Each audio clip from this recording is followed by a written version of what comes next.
Bueno, vamos a hablar de Borges, vamos a hablar de Borges, alguien que coincido con el autor en la reseña del libro que me pasó, que todos dicen que lo leyeron, pero nadie lo leyó, o muy poca gente lo lee a Borges, que ya pasó de estar más allá del bien y el mal, ¿no? Es de consumo internacional y, bueno, como argentino me parece que debo estar contento. Coincido, ¿no?, con su ideología política, que es para otro debate. La cuestión es que, bueno, Roberto Vázquez Ferreira, con quien vamos a hablar a continuación, es abogado, es especialista en Derecho, escribió Leamos a Borges, aportes de un jurista rosarino para acercarse a la lectura de Jorge Luis Borges, editado por Editorial Hammurabi. Acá estamos. Ahí se ve, Brisa, lo estamos viendo. Y bueno, hasta me lo ha autografiado, así que hizo todos los deberes. Muchas gracias, Roberto. Un gusto que estés acá. Gracias a vos, Antonio, tocayo, por la invitación, siempre tan gentil invitándome a tus programas. Esto es como un Borges para principiantes, digamos, una cosa así. Mirá, diste con la palabra clave, que a mí no se me había ocurrido. Un Borges para principiantes, para iniciados o para quienes se quieren iniciar. O sea, esto no es para el que ya leyó toda la obra de Borges, todos los libros que se han escrito sobre Borges, sino para reconozco mi ignorancia sobre Borges, en algún punto por preconcepto, digamos. Yo nunca negué mi filiación justicialista, digamos, no militante, pero sí conceptual. Era bastante antiperonista, entonces eso por ahí me genera... El Aleph lo leí, Sí. El Aleph lo leí, pero reconozco mi ignorancia al respecto. Vos sabés que Borges era tremendamente antiperonista. En realidad era anárquico, o sea, él no quería saber nada con la política, con los gobernantes, con nada. Ahora, nunca jamás en su extensa producción metió la política. Nunca metió la política. O sea, él charlando, por ahí está la famosa anécdota que uno dice: yo soy peronista y yo también soy ciego, ¿viste? Cosas así, que a veces, muchas veces son más del anecdotario popular, sí. Pero él jamás vas a leer en su ensayo, novela, en lo que sea,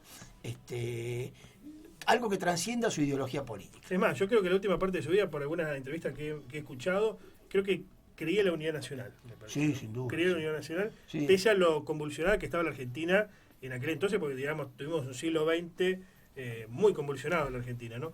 Explicado sucintamente, lo voy a leer con todo gusto, de qué trata el libro, cómo lo abordás, porque a ver, la obra de Borges es gigante. Inabarcable, ¿no? Sí. Es inabarcable. No solo lo que escribió él, sino lo que se ha escrito sobre Borges. Hoy charlaba con un amigo y le decía que Borges debe ser la figura de la literatura universal sobre la que más se ha escrito. Creo que es más lo que se ha escrito sobre Borges que lo que escribió Borges. Bueno, y ahora encima le agregamos un librito más de mi autoría. No, pero encima pasa esto, ¿no? Gente que no lo leyó, pero te cita Borges como para decir, quedó cool, quedó como que soy un intelectual, ¿no? Pero... Claro, no es de fácil lectura, claro. Borges. De hecho, yo me acerqué, digamos, con más detenimiento, profundidad a la obra de Borges ya con 40, 50 años, ¿no es cierto? No es fácil leerlo. Y vos te llevas la sorpresa charlando con colegas, con gente que vos decís que tiene un nivel cultural medio superior, y vos decís: a ver, ¿quién leyó algo de Borges? Ninguno. Nadie. Y dije: ¿cómo puede ser? Se están perdiendo algo grande, porque una vez que lo lees, que lo entendés, que le agarrás el gustito, no lo querés largar más. Sí, convengamos que la Argentina también viene involucionando hace bastante tiempo, leemos poco de todo, ¿no? Bueno, incluso de lo que nos gusta, a veces por falta de tiempo, porque uno no llega a la casa y pone Netflix, yo qué sé, y otras veces por que no leemos, ¿no? Hoy lo charlaba con un amigo que es un profesor de Buenos Aires, que da materias como, por ejemplo, Derecho y Literatura, da mitología griega, o sea, tipo nivel cultural, y me dice: yo veo el nivel de los alumnos, ya no leen, pero ni siquiera leen las noticias, los titulares de los diarios. O sea, ellos están pendientes de TikTok, los un poquito más grandes llegan a la casa y ponen Netflix o el canal que sea, y la lectura ha sido abandonada. Los diarios, antes venía el diario papel y todo el mundo lo leía, las revistas, el gráfico, el Goles, qué sé yo. Ahora ya no, leen el titular que aparece a lo mejor en alguna red social. Y a lo sumo el copete. El copete y el un poco más intelectual el copete. A ver, para aquel que está escuchando o aquella que está escuchando que nunca leyó nada de Borges, ¿por dónde arrancar? El tema ¿Por es el Aleph o no? No, justamente ahí lo digo. No arranqué por el Aleph. No arranqué bien. por Clon. No arranqué por el Aleph. No, porque el Aleph es el más famoso de los cuentos de Borges. Para mí no es el mejor. Es como el 100 años de soledad exacto. de García Márquez, pero en Borges. Exacto. Es más, leí más García Márquez que Borges, y eso que Borges argentino, ¿no? Es más leíble, sí. Es mucho más fácil. Pero reconozco mi falta de lectura. Leemos poco a Borges. Es mucho más fácil de leer un García Márquez, el peruano que se acaba de Vargas Llosa, que leerlo a Borges. Entonces yo que trato de buscar acá, como dice el título, vamos a acercarnos a Borges. ¿Nunca viste nada de Borges? Bueno, vamos a hacer el intento. Entonces, yo te cuento, arranco el libro contándote quién es Borges, dónde nació en 1899 en Buenos Aires, de muy jovencito se fue a vivir a Ginebra, porque el padre también tenía problemas de ceguera. Entonces, fíjate vos, el padre era jubilado de la justicia, y con su jubilación se fue con toda la familia a vivir a Ginebra para que allá un médico lo atienda. Otros tiempos, ¿no? Ahora un jubilado no se puede hacer atender ni acá en Argentina. Pero bueno, digamos que provenía de una clase media acomodada.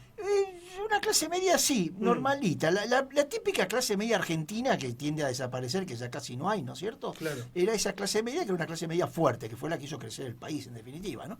Una clase media con nivel cultural elevado. Nivel cultural elevadísimo. Borges hasta los 4 años manejaba el español y el inglés. Leía en inglés, leía en español, porque su abuela era británica. Y entonces yo te cuento quién es Borges, dónde vivió, qué hizo durante su vida, cuáles son sus temas preferidos. Borges escribe mucho sobre los laberintos, sobre los cuchillos, tiene muchos cuentos sobre los malevos de principios del siglo pasado, ¿no? Los compadritos, escribe mucho sobre tigres. Y escribe mucho sobre el tiempo. Él decía que el tiempo es el misterio esencial. Cuando Borges se pone a escribir sobre el tiempo, está a la altura de no te digo de un Einstein, pero más o menos. Hay universidades en Estados Unidos donde materias vinculadas a la física se enseñan o se hace leer las obras de Borges. Hay un cuento de Borges muy buenos, para mi gusto es uno de los más lindos, El jardín de los senderos que se bifurcan, que es tomado para dar clases de física cuántica. Fíjate vos, ¿no? Ni se hablaba de la física cuántica cuando Borges lo escribió. Y después te doy toda una serie de tips para leerlo. Por ejemplo, no hay que tener miedo. A ver, voy a leer el Aleph. ¿De qué se trata? Pongo en Google Aleph. Y entonces te va a contar de qué se trata, quiénes son los personajes, de tal manera que cuando vos lees el cuento ya lo entendés, porque ya hubo alguien que te lo explicó. ¿Viste? Es como cuando éramos chicos que uno tenía que estudiar la lección de historia, de geografía, de matemática y no entendías nada. Pero si tenías un buen profesor y antes te daba la lección y te lo explicaba, después cuando ibas al texto decías, pero esto es facilísimo. Me quedé pensando, Roberto, en esta casi obsesión con el tiempo, digamos, por parte de Borges. ¿Era porque tenía miedo a la muerte? Porque él siempre tuvo una situación de salud medio complicada, ¿no? No, al contrario. ¿No? Él a la muerte no. Tal es así que con alguna oportunidad nos llamaban para amenazarlo que lo iban a matar. Y un día contesta y dice, pero señor, usted no me genera temor amenazándome de muerte. El temor me generaría que me amenace con darme la vida eterna. Dice, ¿qué haría durante toda una vida eterna? Dice, no le tenía miedo a la muerte. Pero él manejaba el tiempo, incluso hablaba cuestiones que hoy en día la física lo está manejando, de cuántos tiempos hay, el multiverso, si el tiempo va o el tiempo viene. Todas esas cuestiones uno las encuentra en los cuentos de Borges y son temas que están revolucionando la física en la hora actual, ¿no? Bueno, y él es un poco como la invención de Morel, de su gran amigo, que también en la invención de Morel nos habla de lo que hoy serían las imágenes estas tridimensionales. ¿Cómo se llama? Cuando no me sale 3D. 3D y holísticas, ¿no? Claro. Todas esas cosas, bueno, que lo imaginó su gran amigo Adolfo Bioy Casares, ¿no? Bueno, eran bastante adelantados. Y bueno, y después, aparte de esos tips, ¿no es cierto? Te digo por dónde empezar. Digo, no se te ocurre empezar por el Aleph.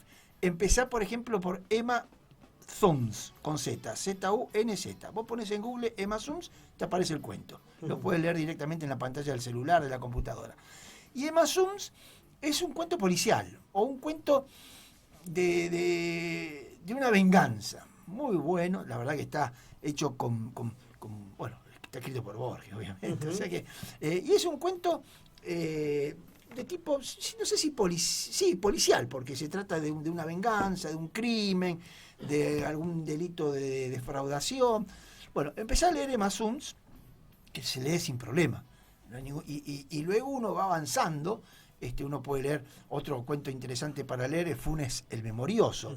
Funes era un indiecito que se cayó del caballo en Uruguay, ¿no es cierto?, en Fraiventos, se golpea la cabeza, queda postrado en cama, pero le afecta la memoria a punto tal de que recuerda cada instante del día. El recuerdo de un día para Funes le llevaba 24 horas, porque recordaba segundo a segundo todo lo que había ocurrido y desde que había nacido, de que había tenido este fenómeno, ¿no? Funes el Memorioso, muy recomendable también su lectura.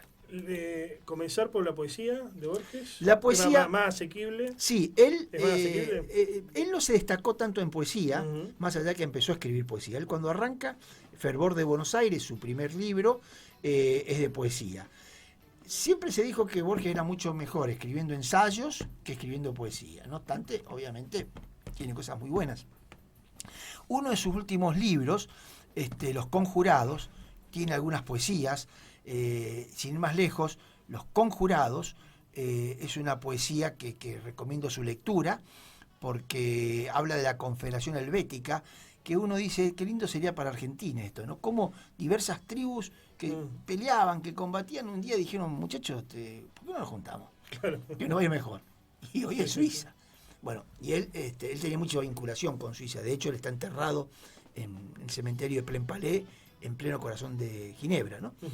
Y bueno, el poema Los Conjurados, y en ese libro, si yo no me equivoco también, ahora no me acuerdo el nombre, hay un poema dedicado a Guerra de Malvinas, a la Guerra de Malvinas.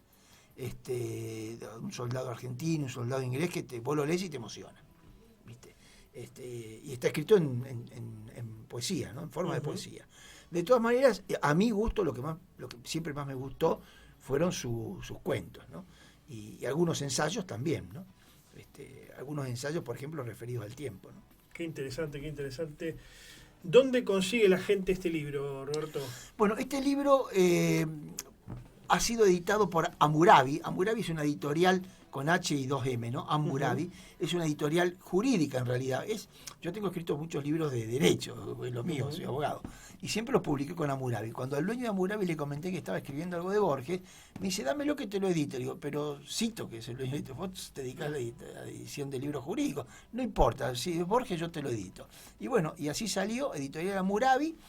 Ahora, si uno lo quiere adquirir, ponés directamente en Google o en cualquier buscador, leamos a Borges de Vázquez y enseguida te aparece, ¿no es cierto? Mira, ¿dónde te contactan a vos vía redes sociales? O también a mí, vía redes sociales, Vázquez Ferreira, me van a encontrar por todos lados. Vos me conocés y sabés que tengo una activa vida social en redes. Sí, sigo tus comentarios. Si tuvieras que elegir una suerte de lección que dejó Borges para los argentinos y para Argentina contemporánea, ¿qué podríamos decir? Me interesa mucho. Sí, eso. bueno, para vos, ¿no? La humildad. Un consejo, un tip. Sí, la humildad, porque pese a todo, pese a su grandeza, nosotros los argentinos, ¿sabés con quién lo comparo a Borges? Con el Papa Francisco. Ajá. El Papa Francisco, viste acá en Argentina, qué sé yo, el Papa Francisco, uno más, él que era el cardenal del obispo de Buenos Aires. Yo estuve en Roma la semana pasada, la cola para ir a visitar la tumba, pero cola de chinos, japoneses, africanos, norteamericanos, de todo el mundo, y todo, o sea, la trascendencia que tuvo el Papa Francisco a nivel mundial, no la tuvo acá en Argentina. Y con Borges pasa un poco lo mismo. Yo me emociono cuando voy, por ejemplo, a Milán. Hay una librería en Milán, una de las librerías más importantes de Milán, en donde están los libros exhibidos, y en las paredes vos ves frases escritas en italiano, son todas frases de Borges. La última vez que estuve en la librería, ¿te acordás de la película Notting Hill? En el barrio Notting Hill de Londres. En realidad es trucha la librería, porque es una librería que está justo en ese barrio, pero no es la librería de la película, la librería de la película es de ficción. Pero bueno, esa librería que todo el mundo va y se saca una foto sentado en la vidriera, la última vez que estuve en la vidriera, la parte central, 3 libros de Borges. Bien. En inglés, obviamente, ¿no? O sea, la trascendencia que ha tenido, fue traducido a todos los idiomas. Humildad, me quedo con eso. Y sin embargo, era la persona más humilde que uno puede imaginarse, ¿no es cierto? Y eso a los argentinos no vendría mal, un poco humildad, a todos. Ser más ni hablar a la dirigencia política en general. Roberto Vázquez Ferreira, muchas gracias, un gusto que hayas venido. Gracias a vos, Antonio, como de costumbre, y gracias por la invitación.